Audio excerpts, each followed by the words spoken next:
Assalamualaikum warahmatullahi wabarakatuh. Selamat siang dan apa kabar kalian hari ini? Tentunya sehat selalu ya. Baiklah, kembali lagi di podcast kesayangan kita, You Heard, dengan tema Bangkit dari Keterpurukan. Bersama saya Muhammad Irfan. Pada kesempatan ini kita kedatangan tamu khusus, yaitu bersama mahasiswa sekaligus teman kita yang sangat inspiratif sekali. Baik, langsung saja kita sapa. Halo Kak. Hai. Kalau boleh tahu dengan kakak siapa? Boleh perkenalkan diri? Oke, perkenalkan, nama gua Khairul Sidik. Gua mahasiswa UIN Raden Intan Lampung. Wih, oke. Keren banget nih Kak Sidik, sekolah berkuliah di kampus UIN Raden Intan Lampung nih. Nah, pada kesempatan kali ini kita akan membahas tentang kesehatan mental nih Kak. Kesehatan mental. Nah, kalau menurut kakak sendiri, kesehatan mental itu apa ya Kak, kalau boleh tahu? Oke, gua jawab ya. Menurut gua sendiri, kesehatan mental bagi gua itu dimana keadaan kita atau kita merasakan sebuah ketenangan, kenyamanan, rasa tentram, baik dari fisik kita, psikologis kita, maupun sosialisasi kita, sehingga kita bisa membentuk diri maupun dari segi lahiriah dan batiniah kita gitu. Intinya ada rasa ketenangan lah bagi gua seperti itu. Oh, oke. Kemudian menurut kakak nih, apakah kakak pernah mengalami mental down gitu Kak? Ada nggak sih Kak? Oh, berbicara tentang mental down ya. Kita sebagai manusia pasti pernah dong, namanya juga manusia. Khususnya gue sendiri nih, gue pernah mengalami mental down di mana posisi gue itu sedang berada di posisi terendah gitu, di mana titik terendah itu benar-benar menghancurkan mental gue gitu. Seperti itu, pernah lah intinya gitu. Seperti itu sih. Kemudian faktor apa saja sih Kak yang biasanya membuat kakak itu mentalnya down gitu? Oh, kalau dibilang dari faktor banyak sekali sih. Itu dari faktor internal gua ada, dari faktor eksternal juga ada. Misalkan nih, kalau dari lingkungan eksternal, misalkan dari budaya kampus yang bisa membuat gua down, kemudian dari persirkelan teman-teman, kemudian dari partner kerja, nah partner kelompok dan lain sebagainya.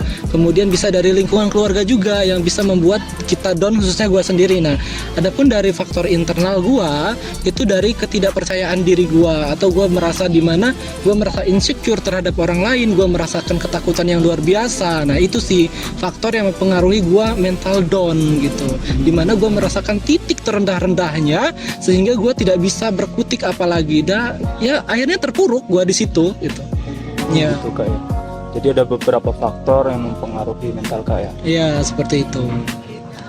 Kemudian sebelum kita lebih jauh lagi Kak nih Kak, tentang kesehatan mental, ada sedikit pertanyaan sih Kak tentang apa ya, penyakit gitu Kak. Oh, penyakit. Ya.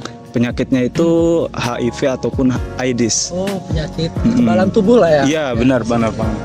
Nah, pertanyaan itu sekarang ini kan marak-maraknya tentang HIV ataupun AIDS ya Kak.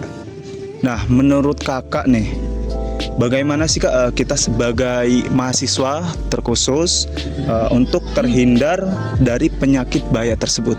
Oke, jadi HIV atau Human Immunodeficiency Virus yang gue kenal itu kan menyerangnya kekebalan tubuh ya. Nah, kita sebagai mahasiswa, adapun faktor-faktornya pasti yang pertama pergaulan bebas ya, terus kemudian seks yang luar biasa bebasnya, kemudian adanya penggunaan jarum suntik gitu yang secara bergantian dan lain sebagainya, tato dan lain sebagainya. Nah, ada faktor-faktor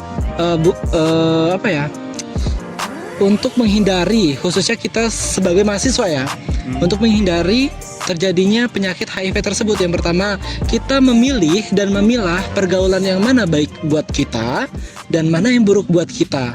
Artinya dalam hal ini kita melihat cara pandang bahwa kebaikan itu atau sesuatu yang baik kita ikuti, sesuatu yang buruk kita jauhi. Khusus dengan sebuah pergaulan ini, ketika kita sudah membuat atau memilah dan memilih sebuah pergaulan, artinya kita bisa terhindar dari yang namanya atau menekan yang dari namanya tadi penyakit HIV tadi.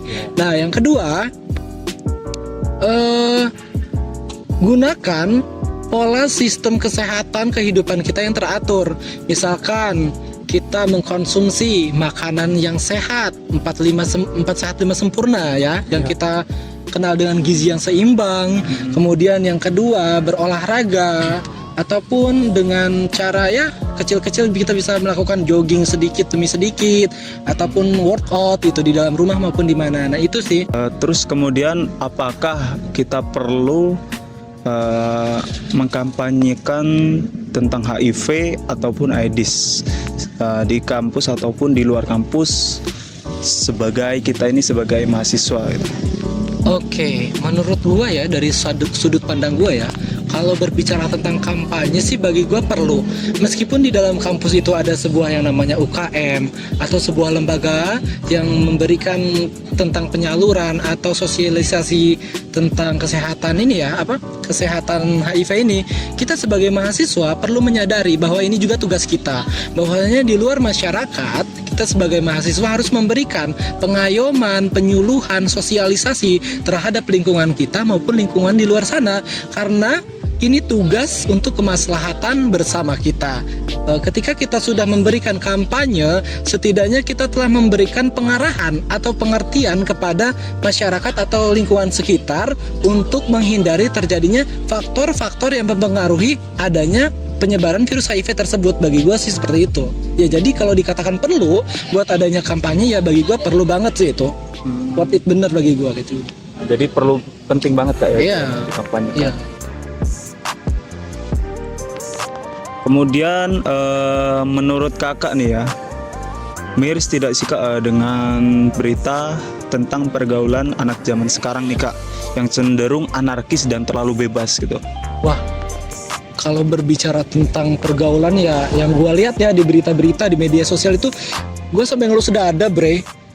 Wis, gue sampai lihat, kata gue, pergaulan sini tuh kayak miris bener dengan adanya berita-berita nih, misalkan remaja mencabuli ibunya kan, terus remaja kayak tawuran dan lain sebagainya kan itu kan sebuah kan bagi gue itu sebuah kegiatan yang sangat tidak senonoh bagi gue, tidak sangat mencerminkan gitu kan.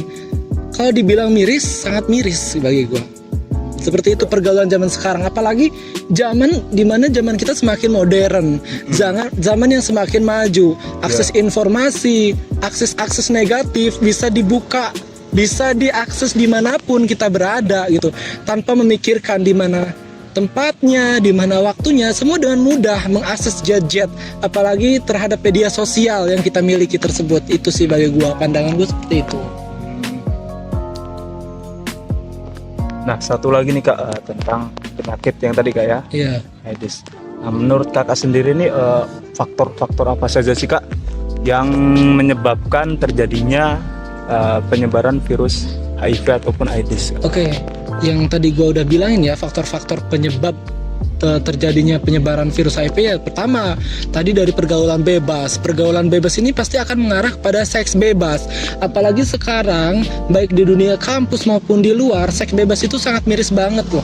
Maksudnya kayak sangat miris, artinya orang melakukan seks itu kayak seolah-olah sudah biasa, sudah hal yang tidak tabu lagi di kehidupan masyarakat. Seperti ada namanya pemerkosaan, apalagi zaman sekarang nih, saat ini sedang maraknya tentang kayak tren-tren LGBT ya kan. Nah, di situ jadi tantangan sendiri buat kita, bahwa di situ termasuk salah satu penyebaran terjadinya virus HIV gitu. Kemudian yang kedua, adanya penggunaan jarum suntik yang secara bergantian atau terkontaminasi.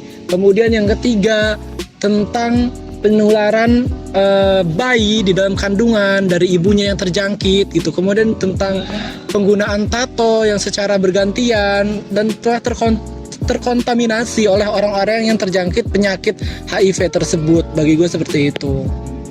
Itu salah satu faktornya sih, kurang lebih gitu yang gue ketahui. Oke. Nah, tadi kan kita udah sedikit membahas tentang penyebaran penyakit HIV Ya. ataupun AIDS ya. Kemudian kita kembali nih Kak ke topik awal tadi tentang kesehatan mental nih Kak.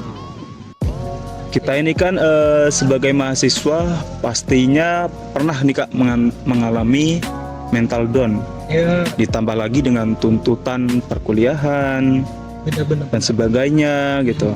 Nah, menurut Kakak sendiri bagaimana sih cara untuk menanggulangi mental down tersebut Kak?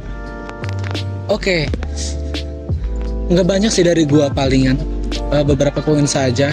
Yang pertama, ketika kita sudah merasakan mental down, kita kembali lagi berpikir positif. Karena dengan kita berpikir positif, atau kata bahasa anak Winnya mah gini, husnuzon. Husnuzon. Iya, berhusnuzon, berpikir positif. Nah, karena dengan berpikir positif itu akan memberikan efek kepada kesehatan kita juga. Karena otak akan menyerap hal-hal yang positif, maka itu akan kembali menyalur kepada psikologis kita. Dengan berpikir positif, keadaan kita akan menjadi lebih tenang. Yang kemudian selanjutnya adalah jangan merasa takut ketika kita mencoba hal-hal baru selagi itu positif. Karena rasa takut inilah yang membuat mental kita benar-benar terpuruk. Karena kerasa takut inilah yang membuat benar-benar kita tidak bisa maju gitu. Artinya ini sebuah himbauan bagi kita semua bahwa ketika kita hendak melakukan sebuah kegiatan yang dimana notabene positif, maka hilangkanlah rasa takut tersebut. Dan yang ketiga, percaya diri kepada diri sendiri bahwa kalian bisa, bahwa kita bisa. Ketika kita sudah punya rasa percaya diri yang kuat, kita sudah memiliki inner lah, kekuatan di dalam hati kita kuat, maka percaya diri itu akan muncul. Dengan kita percaya diri, semuanya akan terasa dengan mudah. Kita bebas melakukan sebuah sesuatu, karena percaya diri ini termasuk hal yang sangat mendorong gitu bagi kita, mental kita untuk kuat lagi gitu. Kemudian untuk hal-hal yang lainnya seperti rutinitas kita, lakukanlah olahraga, olahraga kecil-kecilan, atau lah bisa dengan jogging.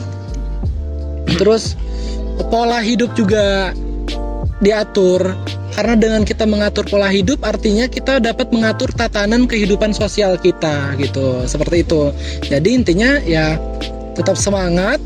Kalaupun kita merasakan mental down dengan lingkungan sosial maupun dengan diri kita sendiri, ikuti tips yang kurang lebih saya cantumkan tadi, yang saya omongin tadi ya. Seperti itu sih menurut gua. Oke Kak Sidik, mungkin itu saja sih pertanyaan dari kita untuk penjelasannya yang akan diterima oleh rekan-rekan. Oke, terima kasih Kak Sidik atas pernyataannya. Sangat bermanfaat sekali ya kawan-kawan. Semoga penjelasan dari Kak Sidik dapat kita terima dan dapat kita terapkan di dalam kehidupan sehari-hari. Baik Kak, baik, saya Muhammad Irfan dan kru yang bertugas pamit undur diri. Wassalamualaikum warahmatullahi wabarakatuh.